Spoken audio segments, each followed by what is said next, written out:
Les ministres des Affaires étrangères de l'Union européenne tentent de redonner vie à l'idée d'une solution à deux États entre Israéliens et Palestiniens. Selon les projections, les partis d'extrême droite pourraient devenir la première force politique dans le prochain Parlement européen, mais un rapprochement entre toutes ces formations semble difficile. Donald Tusk a rencontré Volodymyr Zelensky à Kiev. Le Premier ministre polonais promet d'aider et de collaborer davantage à la défense de l'Ukraine. Des dizaines de milliers de foyers ont été privés d'électricité en Irlande et au Royaume-Uni en raison de la tempête Isha. Les vents violents ont déjà fait une victime en Écosse. Le football à nouveau entaché par le racisme, le gardien Mike Maignan a essuyé des insultes racistes et des cris de singe lors d'un match en Italie. Les ministres des Affaires étrangères de l'Union européenne sont réunis lundi à Bruxelles pour essayer de redonner vie à l'idée d'une solution à deux États entre Israéliens et Palestiniens. Leurs homologues saoudiens, jordaniens et égyptiens sont aussi présents à cette rencontre. Les chefs de la diplomatie palestinienne et israélienne ont aussi fait le déplacement, mais sans se rencontrer. Le haut représentant de l'Union a présenté une proposition de paix en 10 points pour créer un État palestinien, mais cette idée est rejetée par l'État hébreu.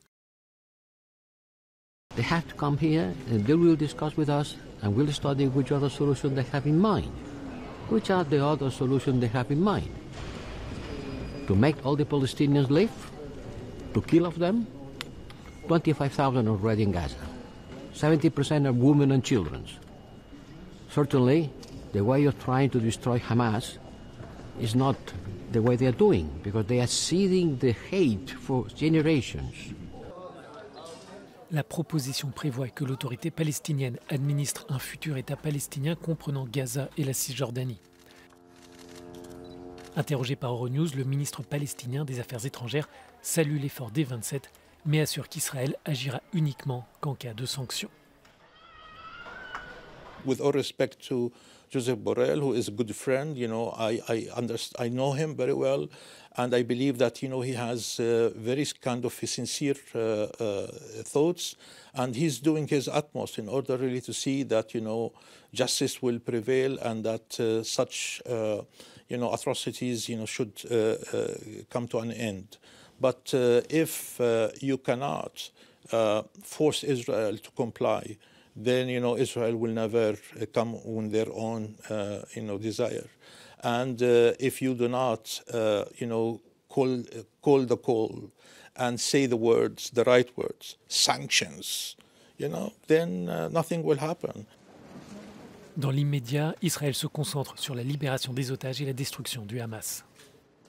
Our brave soldiers are fighting in very hard conditions for those two aims: to bring back our hostages and restore security for the citizens of Israel. Si les 27 sont divisés sur la demande d'un cessez-le-feu au Proche-Orient, un consensus se dégage sur une solution à deux États.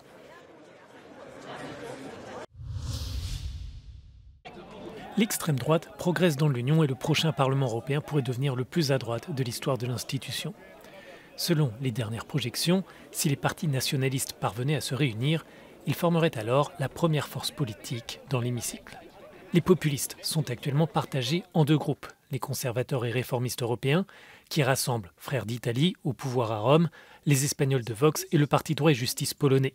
L'autre formation, Identité démocratie, comprend le Rassemblement national en France, les Allemands d'Alternative für Deutschland et les Italiens de la Ligue. Toutefois, un rapprochement semble peu probable. Non c'è questa possibilità perché comunque sono due gruppi differenti che hanno specificità politiche diverse. Quello che ho l'onore di presiedere viene da una tradizione politica, quella conservatrice, che ha radici, che ha caratteristiche diverse da quelle di ID. En revanche, il sera possible de voir des partis passer d'un groupe à l'autre. Autre point important, il faudra observer comment les formations populistes non affiliées vont se positionner comme le Fidesz du Premier ministre hongrois Viktor Orban. L'extrême droite essaie déjà d'attirer ce courant.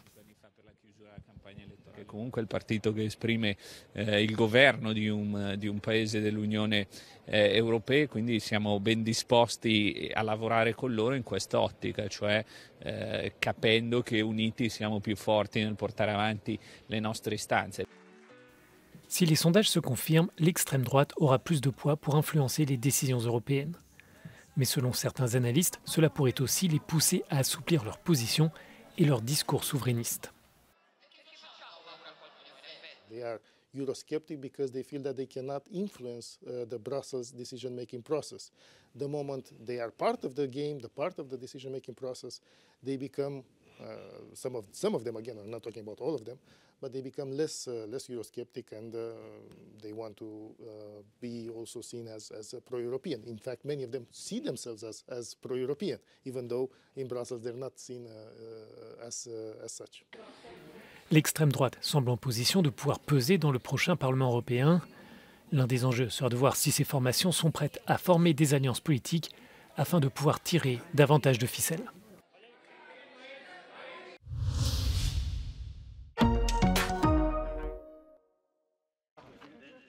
Le Premier ministre polonais est arrivé ce lundi à Kiev pour s'entretenir avec Volodymyr Zelensky sur la façon dont la Pologne peut soutenir l'Ukraine face à la Russie et calmer les tensions autour des exportations des céréales ukrainiennes.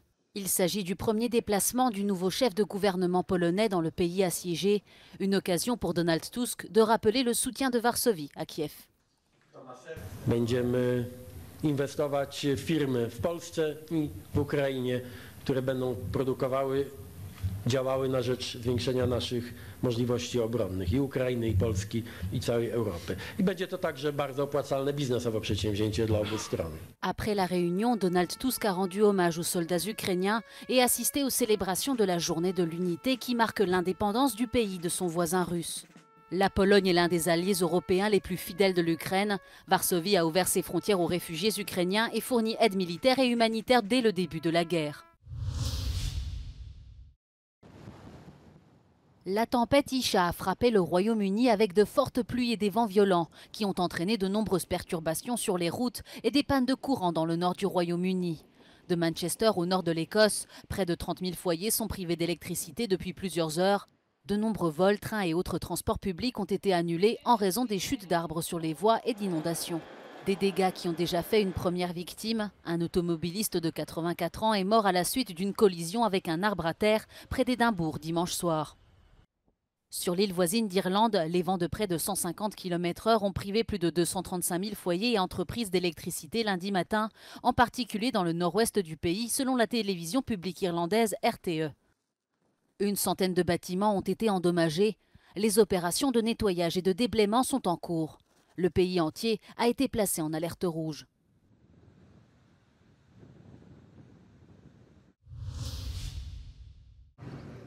La police équatorienne a arrêté ce dimanche 68 membres présumés d'une organisation criminelle qui tentait de s'emparer d'un hôpital dans la province de Guayas, dans le sud-ouest du pays.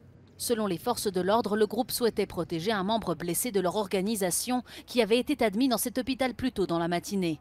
Des armes à feu et de la drogue ont par ailleurs été saisies. Un centre de rééducation clandestin où se cachaient d'autres membres présumés de l'organisation a également été perquisitionné. Cette opération a eu lieu alors que le pays traverse une grave crise sécuritaire qui oppose le gouvernement à de nombreux gangs prospérant grâce au trafic de drogue. Des militants soutenus par l'Iran ont attaqué la base aérienne d'Ain al-Assad dans la province irakienne d'Anbar, abritant des troupes américaines et irakiennes. Plusieurs militaires américains souffrent de traumatismes crâniens et au moins un militaire irakien a été blessé selon le commandement central américain. L'attaque a été revendiquée par la résistance islamique en Irak, une coalition qui comprend des milices soutenues par l'Iran. Le groupe a déclaré que cette frappe faisait partie d'une résistance plus large contre la présence des troupes américaines en Irak, ainsi qu'une réponse à la campagne militaire israélienne à Gaza. En Inde, le Premier ministre Narendra Modi a inauguré ce lundi un temple hindou controversé dans la ville d'Ayodhya, dans le nord-est du pays. C'est sur le site de ce nouveau temple qu'en 1992, une foule de croyants hindous avait détruit l'ancienne mosquée Babri, car l'endroit serait selon eux le lieu de naissance de Ram, la divinité la plus importante de leur religion. S'en était suivi de violents soulèvements à travers l'Inde. Quelques 2000 personnes y perdirent la vie, en majorité des musulmans. En 2019, la Cour suprême indienne avait reconnu le caractère illégal de la destruction de l'ancienne mosquée, mais avait tout de même accordé le site aux hindous. Avec cette inauguration, le Premier ministre indien espère augmenter ses chances de briguer un 3e mandat lors des élections au printemps prochain.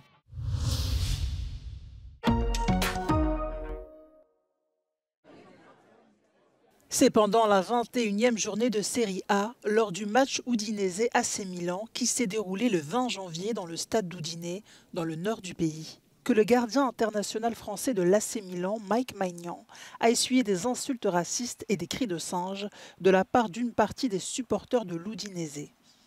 C'est à la 26e minute de la rencontre que Mike Maignan a averti l'arbitre, puis il a décidé de quitter le terrain à la 34e minute. È qualcosa che non deve essere nel mondo del calcio, ma purtroppo fa tanti anni che questo qua succede. Pour le directeur exécutif du réseau phare, anciennement Football Against Racism in Europe, le racisme dans les stades est une caractéristique du football italien. Don't forget, we also in Italy have a backdrop of a far-right government for whom these sort of issues are not a priority. Sometimes you can understand how fans are confused. They're being told by football players not to racially abuse them, and then they're being told by the government that immigration is bad and immigrants are being demonized every week. L'international français a reçu de nombreux soutiens, notamment de la part de son capitaine en équipe de France, Kylian Mbappé. Son club, l'AC Milan, ainsi que le club de l'Udinese ont également apporté leur soutien total à Mike Maignan. Les deux clubs ont déclaré prendre des mesures contre le racisme dans les stades.